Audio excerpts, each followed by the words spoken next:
कल देखो हमने जी बेटा कल हमने किसकी थ्योरी करी थी? जीन पियाजे की। तो जीन पियाजे की थ्योरी में हमारे कल कुछ एक दो पॉइंट्स रह गए थे, उसको हम क्लियर करते हैं। अब ये देखो, वो क्या कह रहे कि कल मैंने तुमको बताया था कि जीन पियाजे कौन था? स्विस का साइकोलॉजिस्ट था। जी जो मेन रूप कहाँ से आया था? जियोलॉजी से आया था। ये चीज भी एग्जामिनर पूछ लेता है कि वो उसका बैकग्राउंड क्या था। इंग्लिश हिंदी दोनों में सेम है। जियोलॉजी से उसको ट्रेंड किया गया था। और सबसे पहले वर्क उसने एल्फ्रेड बिनेट के साथ किया था। आपका जो इंटेलिजेंसी का टेस्ट है, जो बुद्धि परीक्षण का टेस्ट है बाल विकास का, उसने पहले वहां पे वर्क किया था। उसके बाद ही उसके अंदर जागृति वो आई थी, इच्छा आई थी, उसको इंटरेस्ट आया था कि मुझे भी चाइल्ड डेवलपमेंट के लिए कुछ करना चाहिए। मैंने लिखा हुआ है, इंग्लिश हिंदी दोनों में देखेंगे, his early work with Alfred beneath और इंटेलिजेंसी टेस्टिंग। ये देखो, हिंदी वाले बच्चे, एल्फ्रेड बिनेट के साथ बुद्धि परीक्षण पर उसने प्रारंभिक कार्य के बाल विकास में अपनी रुचि को जागृत किया था। अब एग्जामिनर तुमसे पूछेगा कि उसने जब काम किया था, जो किया था, तो उसमें किसके साथ किया था? उसने उसमें संज्ञानात्मक कोग्निटिव डेवलपमेंट के साथ कोग्निटिव और मोरल ग्रोथ पे किया था। किस पे किया था? कोग्निटिव और मोरल ग्रोथ पे किया था। हिंदी वाले बच्चे देखेंगे बेटा, संज्ञानात्मक और नैतिक विकास पर उसने कार्य इसके उसमें इसमें किया था। कल हमने इसको कंस्ट्रक्टिविट अप्रोच, पियाजे को मेन रूप से कंस्ट्रक्टिविटी रचनावादी भी माना जाता है, वो कल किया था हमने। यस या नो? कंस्ट्रक्टिविस्ट अप्रोच किसको माना जाता है? कंस्ट्रक्टिविटी है बेटा, कि बच्चा कुछ करके सीख रहा है। पियाजे is often considered as radical constructivist. पियाजे को अक्सर एक कंस्ट्रक्ट रचनावादी भी माना जाता है, जो इस बात पर जोर देते हैं कि बच्चे को हम कुछ ग्रहण कर कर सीखता है, बच्चे कुछ ना कुछ पैसिवली एब्जॉर्व करता है, एडेप्टिव प्रोसेस है, वो सक्रिय रूप से निर्माण करता है।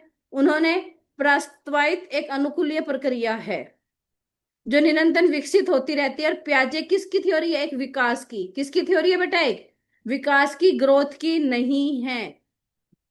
आप देखो, इंग्लिश हिंदी दोनों साइड बाय साइड है। ये वाले नोट से भी आप नोट्स बनाओगे, जो मैंने कल पीडीएफ भेजी थी उसमें से भी, दोनों में से मिलके आप नोट्स बनाओगे बेटा सभी बच्चे। अब वो क्या कहता है? His theory outlines universal stages of cognitive development. Examiner पूछ लेगा कि सार्वभौमिक अवस्थाएं बनाम सांस्कृतिक प्रभाव, universal stages versus cultural influence पर जोर किसने दिया था? तो बेटा आपके पियाजे ने ही दिया था। वो कहता था कि जो आपका कोग्निटिव डेवलपमेंट है, सजेस्ट चिल्ड्रन कहाँ से लर्न करना सीखता है? अपने माइंड से ही। वो क्या कह रहा है? उनका सिद्धांत देखो क्या क्या है, संज्ञानात्मक विकास को सार्वभौमिक अवस्थाओं को रेखांकित करता है। सुझाव देता है कि बच्चे सीखने के समान चरणों से होकर गुजरते हैं। आपने हमने जब वो करे थे principles of growth and development, तो हमने एक चीज पढ़ी थी बेटा। उसमें हमने क्या पढ़ा था कि जो बच्चे का विकास होता है, हर बच्चे का विकास इंडिविजुअल डिफरेंस अलग होता है, पर जो विकास का चरण होता है वो एक ही होता है। पहले बच्चा बैठना सीखता है, फिर बच्चा धीरे धीरे ट्रैवलिंग करना सीखता है। तो वो भी यही क्या कह रहा है कि जो बच्चे का सार्वभौमिक विकास एक ही रहता है, यूनिवर्सल स्टेजेस सेम रहती है। कभी आपने किसी बच्चे की यूनिवर्सल स्टेजेस अलग देखी? नहीं बेटा, वो सेम ही रहती है। तो ये बात भी पियाजे ने बोली है। जेनेटिक एपिस्टेमोलॉजी, बेटा ये जो तो दो तीन वर्ड्स है ना, ये देखो, यूनिवर्सल स्टेजेस, सार्वभौमिकरण, जेनेटिक एपिस्टेमोलॉजी, अनुवांशिक ज्ञान मीमांसा, कोग्निटिव डेवलपमेंट, संज्ञानात्मक विकास। एग्जामिनर पूछ लेता है ये वर्ड किसने बोले हैं, तो तुम्हें ये प्लीज पक्का याद कर लेना। अब जेनेटिक एपिस्टेमोलॉजी आपकी जीन पियाजे ने दी है। वो कहता है he argue that the fundamental structure and process of cognitive development are initiate. वो कहता है कि जो आपका संज्ञानात्मक विकास की मौलिक संरचना और प्रक्रिया जन्मजात होती है। कि बच्चा कहां से सीखता है? जन्म से ही सीखता है बच्चा। हमने कल फर्स्ट स्टेज करी थी, सेंसरी मोटर स्टेज, जिसमें बच्चा जीरो, 0 to 2 होती है। तो बच्चा हर चीज जन्म से ही करना सीख लेता है। जो सांस्कृतिक पृष्ठभूमि की परवाह किए बिना सभी व्यक्तियों में होती है। वही अनुवांशिक शब्द वंशाक्रम को नहीं दर्शाता। वो क्या कह रहा है, here the word genetic does not refer heredity. वो जेनेटिक वर्ड आपका हेरिडिटी को नहीं कह रहा, पर वो कह रहा है कि ये हर मनुष्य में, हर बच्चे में होती ही होती है। संज्ञानात्मक विकास हम कल कर चुके थे, कोग्निटिव डेवलपमेंट, जो क्या क्या आता है आपकी, यस, आपकी इंटेलिजेंसी, आपकी रीजनिंग, देखो ये वर्ड्स पूछ लेगा examiner, intelligency, reasoning, language skill, memory, ये देखो हिंदी वाले बच्चे, बुद्धिमत्ता, तर्क शक्ति, भाषा कौशल, ये आपके संज्ञानात्मक विकास है, शारीरिक विकास है, संवेगात्मक विकास है। तो आपको रट जाना चाहिए, ये सारे आपके संज्ञानात्मक विकास हैं। कल हमने ये चीजें भी करी थी, स्कीमा, एडेप्टेशन, एसिमिलेशन, अकोमोडेशन और डिसइक्विलिब्रियम, यस या नो। आज अब देखो बेटा, हम करेंगे 4 स्टेजेस, जो हम कल अच्छी तरह से नहीं कर पाए थे, आज हम एक एक को अच्छी तरह से करेंगे। अब सबसे पहले मैंने क्या लिख रखी है, सेंसरी मोटर स्टेज 0 से 2 साल। एक क्वेश्चन तो यहीं पे बन गया, आपकी सेंसरी मोटर स्टेज की एज क्या होती है। अब इधर देखेंगे हिंदी वाले बच्चे, संवेदिक ज्ञानात्मक चरण आपका 0 से 2 साल होता है। इसमें क्या करता है बच्चा, इसमें बच्चा सबसे पहले सिर्फ क्या करना सीखता है, during the sensory motor stage children are learning about the world through their senses. बच्चा सिर्फ अपने सेंसेस के माध्यम से वर्ल्ड को जानना सीखता है। एग्जामिनर यही लाइन दे देगा एज इट इज, एट, वो सेंसरी नहीं देगा क्वेश्चन के टाइम, वो क्या देगा कि किस अवस्था के दौरान बच्चा अपने सेंसेस के थ्रू, अपने इंद्रियों के थ्रू सीखता है। तो वो क्या है, सेंसरी मोटर स्टेज है। हिंदी वाले बच्चे टिक करके आएंगे, संवेदिक ज्ञानात्मक चरण के माध्यम से बच्चा, देखो इंद्रियों को मैंने पिंक कलर से लिखा हुआ है और उधर सेंसेस को भी, दुनिया के बारे में सीखकर अपने मोटर कौशल को विकसित करते हैं। किसको विकसित करते हैं, अपने मोटर स्किल्स को। एग्जामिनर दे देगा, during the sensory motor stage children are learning about the world through their senses and develop which skill, motor skill, physical skill या मेंटल स्किल। मैंने तो कराया ही नहीं था, तो ये आ रहा मोटर स्किल, बच्चा मोटर स्किल को सीखता है। हिंदी में बच्चे देखेंगे, बच्चा संवेदी ज्ञानात्मक के दौरान अपनी मोटर स्किल को विकसित करता है। किसको देखकर, बच्चा सुनकर, छूकर, हिलकर डुलकर परिवेश का लगातार अन्वेषण करता है। कैसे, सीइंग से, हियरिंग से, टचिंग से, मूविंग से, ये क्या आपकी 5 सेंस ऑर्गन्स है, इसी के थ्रू। इसका नाम ही देखो बेटा, सेंसरी सेंसेस, ऐसे याद करा करो। हिंदी वाले बच्चों बेटा इतना तुम कर सकते हो, सेंसरी से सेंसेस ऑर्गन, जो तुम्हारे 5 सेंस ऑर्गन्स होते हैं, उसी की अवस्था के दौरान बच्चा इसमें सीखता है। इसी एज के दौरान बच्चा अपनी बॉडी मूवमेंट्स को कंट्रोल करना सीखता है, अपने शरीर की गतिविधियों को इसी के दौरान बच्चा नियंत्रित करना सीखता है। कल भी बोला था, ये देखो ऑब्जेक्ट परमिनेंस, कि एक चीज को उसको पता चल जाता है कि ये क्या है, ये एप्पल है, ये बॉल है, उसको इस अवस्था में पहचान। Children learn to identify objects and understand that each object, हर वस्तु एक दूसरे से स्वतंत्र है। वस्तु स्थायित्व, ये तो बेटा बहुत बहुत इंपॉर्टेंट है, वस्तु स्थायित्व, ऑब्जेक्ट परमिनेंस, हर साल इसका क्वेश्चन आता ही आता है। As they grow children engage in goal directed activities, जैसे जैसे बच्चे बड़े होते हैं उनका लक्ष्य उन्मुख गतिविधियों में, जैसे बच्चा गेंद पकड़ना सीखता है, साइकिल चलाना सीखता है, थोड़ी बहुत वो अलग से अलग एक्टिविटी भी की, हाँ मुझे बॉल पकड़नी पकड़नी है, मुझे साइकिल ऐसे चलानी, धीरे धीरे धीरे धीरे वो अपने लक्ष्य भी बनाना स्टार्ट कर देता है। ये पहले आपकी पहली स्टेज है, सेंसरी मोटर स्टेज बेटा, संवेदिक ज्ञानात्मक। इसके भी कुछ सब स्टेजेस हैं जो 6 हैं, बीएड में आपने नहीं पढ़ी थी। अब इसको सारे बच्चे ध्यान से सुनना बेटा, इसी को ही एग्जामिनर पूछ लेता है। फर्स्ट है स्टेजेस ऑफ रिफ्लेक्स एक्शन, जो 0 से 1 महीने तक रहती है, ये आप सबको याद करना है। फिर है प्राइमरी करिकुलर रिएक्शन, जो 1 से 4 महीने रहती है। फिर सेकेंडरी, उसके बाद आता है कोऑर्डिनेशन ऑफ रिएक्शंस, फिर आता है टेरिटरी करिकुलर रिएक्शन। कोई मुश्किल मुश्किल नहीं है बेटा कुछ भी।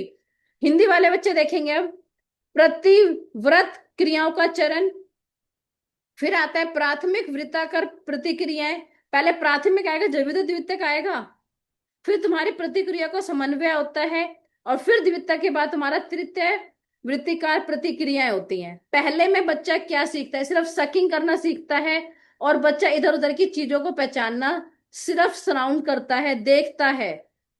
जन्मजात बच्चे सिर्फ चूसना और देखना, और बच्चों को अपने परिवेश की, मेरी माँ के, मेरे पेरेंट्स कौन है, मेरी मदर, वो सिर्फ मदर की फीलिंग करना सीखता है।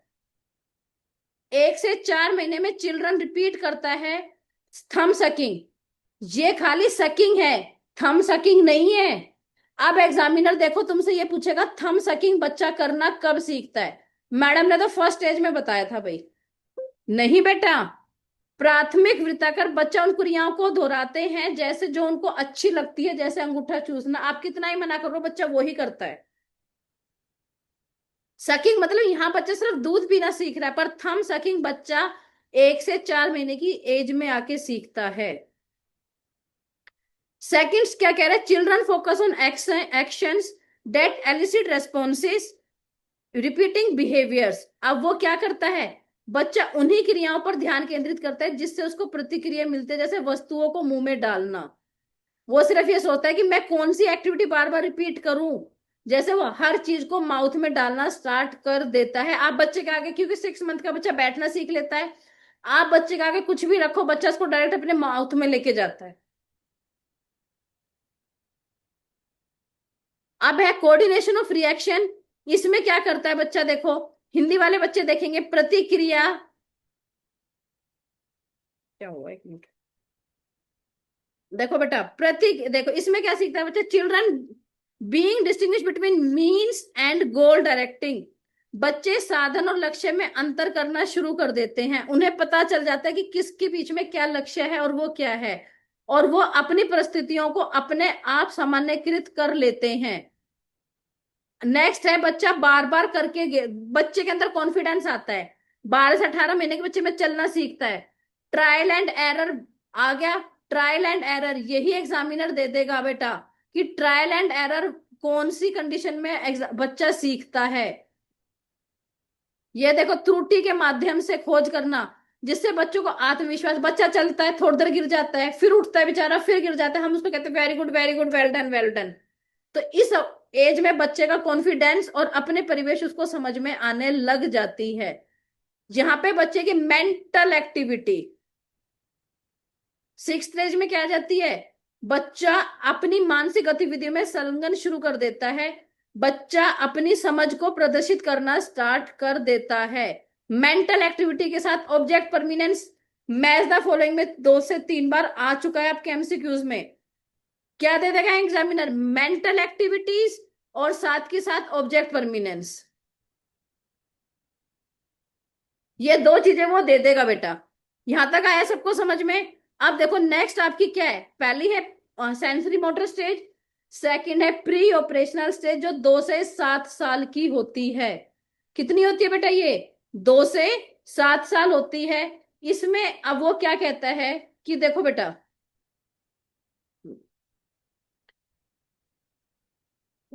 एक मिनट, यस। देखो, in the pre operational stage children thinking is still developing. उसकी थिंकिंग सिर्फ डेवलप हो रही है। इन पूर्व संज्ञानात्मक में बच्चा सोच विचार अभी विकसित हो रहा है और उसकी शारीरिक संक्रियाएं बनने में सक्षम नहीं होती। They are not yet capable of performing logical operation. अब एग्जामिनर ये दे देगा कि लॉजिकल ऑपरेशन किस अवस्था में या किस स्टेज में बच्चे के नहीं बनते। मतलब बच्चा हर चीज अडॉप्ट कर रहा है, पर वो इतना बड़ा नहीं हुआ, इतनी चीजें वो नहीं करने लगा है कि वो शारीरिक संक्रिया की हर चीज को समझ सकता है। वो ऐसे ही दे देगा। इस स्टेज को भी 2 पार्ट्स में डिवाइड कर किया जाता है बेटा, प्री कंसेप्शनल। और ये देखो, this stage is divided into 2 parts. एक तो होते हैं प्री कंसेप्शनल जो होती है 2 से 4 साल, इसको हम इनिट, और दूसरी होती है इनिटेटिव स्टेज। देखो, पहली होती है पूर्व धारणात्मक जो 2 से 4 साल की होती है, दूसरी हो जाती है सहज 4 से 7 साल। अब इसमें से एग्जामिनर पूछ लेगा कि 2 से 4 साल को क्या कहा जाता है और 4 से 7 साल वाली इमेज को क्या कहा जाता है। इस स्टेज में बच्चा क्या करना सीखता है? During this stage children begin to process thoughts more activity. बच्चा ज्यादा से ज्यादा एक्टिविटी करने की सोचता है तो है बेटा, पर उनकी थिंकिंग इतनी ज्यादा बड़ी नहीं होती जितनी हम एडल्ट्स की होती है, हम बड़ों की होती है। इसमें बच्चा अपनी वोकेबलरी को एक्सपेंड करना स्टार्ट कर देता है। मतलब वोकेबलरी मतलब जो आप हिंदी के वर्ड्स, इंग्लिश के वर्ड्स को वो बढ़ाना स्टार्ट कर देता है, और वो वही बिहेवियर करता है जो हम बड़े करते हैं। इस अवस्था में बच्चा विचारों को अधिक सक्रिय रूप से तो संसाधित कर देता है, लेकिन उसकी जो उसका माइंड होता है, जो उसकी सोचने की शक्ति होती है, वो इतनी कुशल नहीं होती जितनी हम बड़ों की, वयस्कों की होती है। वो अपनी शब्दावली का विस्तार कर लेते हैं, और इस अवस्था में बच्चा ईगोसेंट्रिज्म, बेटा आत्म केंद्रिता, उसमें क्या था? ऑब्जेक्ट, बेटा इसके दो तीन वर्ड्स है, जैसे sensory motor stage, object permanence, pre operational stage, egocentrism, ये आपको याद करनी होंगी। Where children tend to focus their own perspective, जिसमें बच्चा अपनी ही दृष्टि पर ध्यान केंद्रित करता है, दूसरे भी वही रखते हैं, कि जैसे जैसे बड़े होते हैं धीरे धीरे अपना विचार बनाना स्टार्ट कर देते हैं। ईगोसेंट्रिज्म, एनिमिज्म, देखो मिज्म मिज्म है, दोनों में मिज्म ही है। ठीक है, ऐसे याद करोगे। हिंदी वाले बच्चों, बट तुम भी क्या याद रखोगे? आत्म केंद्रिता और सजीववाद। इस अवस्था में बच्चा उनके सोच और एक पहलू को मानते हैं कि निजी वस्तुएं भी भावनाएं होती है। उसमें उन्हें ये नहीं पता एनिमिज्म क्या होता है। उसको ये लगता है कि जो नॉन लिविंग थिंग्स हैं उनमें भी फीलिंग्स और इमोशंस हैं। उसको ये लगता है कि अगर मैंने टेबल को हिट कर दिया तो उसको भी चोट लगेगी। एग्जामिनर यही वो ऐसे ही आपको एग्जांपल दे देगा कि ऐसी कौन सी एज होती है जिसमें बच्चे को लगता है कि जो नॉन लिविंग थिंग्स हैं उनमें भी थिंकिंग होती है। ठीक है, इसमें बच्चा क्या यूज करना सीखता है? सिंबल्स, लैंग्वेज और जेस्चर, ये तीन वर्ड्स बेटा बहुत बहुत इंपॉर्टेंट है। देखो, सिंबल, लैंग्वेज एंड जेस्चर्स, वो क्या करना सीखता है? बच्चा प्रतीकों और इशारों के उपयोग करके वस्तुओं को करके सीखता है। ठीक है, उसको हम सिमोटिक फंक्शन बोलते हैं। Despite these advantages children at this stage often struggle moral realism. इस अवस्था के दौरान बच्चा नैतिक यथार्थवाद को समझने में संघर्ष करता है। मतलब जो उसको नैतिक गुण होते हैं उसको समझने में, मोरल रियलिज्म को समझने में, उसको रूल्स और रेगुलेशन को समझने में बहुत डिफिकल्टी होती है, क्योंकि उसको मैंने हम पहले ही एक्सप्लेन कर चुके, क्योंकि उसको नॉन लिविंग थिंग्स भी क्या लगते हैं कि इनमें भी फीलिंग्स है। इसकी एजुकेशन इम्प्लीकेशंस भी आ जाती है। इंस्ट्रक्शन हम है, मैं हूं तुम्हारी टीचर, मैं हूं तुम्हारा शिक्षक, तो मैं तुम्हारी एजुकेशन इम्प्लीकेशंस किस टाइप से करूंगी। क्योंकि 2 से 7 साल के बच्चे में बच्चा स्कूल जाना स्टार्ट कर देता है, 3 से 4 का, तो ऊपर वाली स्टेज में कैसे आ जाएगी बेटा आपके education implications? Instruction should be brief and include actions. आपकी इंस्ट्रक्शन सारी क्लियर होनी चाहिए। टीचर्स को ज्यादा से ज्यादा विजुअल एड्स के थ्रू बच्चों को समझाना चाहिए। टीचर को हर चीज बच्चों को इस टाइप से समझाना चाहिए कि बच्चे का हर कॉन्सेप्ट क्लियर हो। बच्चों को प्रैक्टिकल लर्निंग करके दिखाना चाहिए, प्लेवेल मेथड से दिखाना चाहिए। बच्चों को कॉग्निटिव डेवलपमेंट उनके हाथ में करके एक्टिविटीज करके दिखानी चाहिए। अब एग्जामिनर एजुकेशन इंप्लीकेशंस में से 4 पॉइंट दे देगा, आप कहेगा which one is not correct या विच वन इज करेक्ट, इसमें से कौन सी एजुकेशन इंप्लीकेशंस आपकी सही है या नहीं सही है। या तो वो सही वाले पे टिक करवाएगा या नहीं सही वाले पे टिक कराएगा। इस अवस्था में बच्चा, इस स्टेज में बच्चा वो क्या सोचता है, इस अवस्था में बच्चा रिविजल थिंकिंग नहीं कर पाता, बच्चा काउंटिंग नहीं कर पाता, उनको कॉन्सेप्ट्स क्लियर नहीं होते हैं। वो देखो हर चीज को उसको ये लगता है कि सारी चीज सेम वॉल्यूम की है। आप उसको 2 गिलास में पानी दे दो जिसका एक का वॉल्यूम जो ज्यादा है और एक की लेंथ थोड़ी सी वो है, उसको ये डिफरेंस समझ में नहीं आता। उसको लगता है कि दोनों गिलास में एक जितना ही पानी आएगा। उसकी वन डायमेंशनल नॉलेज बढ़ती है इस टाइम में। वो देखो बेटा, कोलेक्टिव मोनोलॉग ये आ गया। ये देखो जो पिंक कलर से लिखा हुआ है, हिंदी वाले बच्चे भी देखो, इस अवस्था में बच्चे प्ले स्कूल में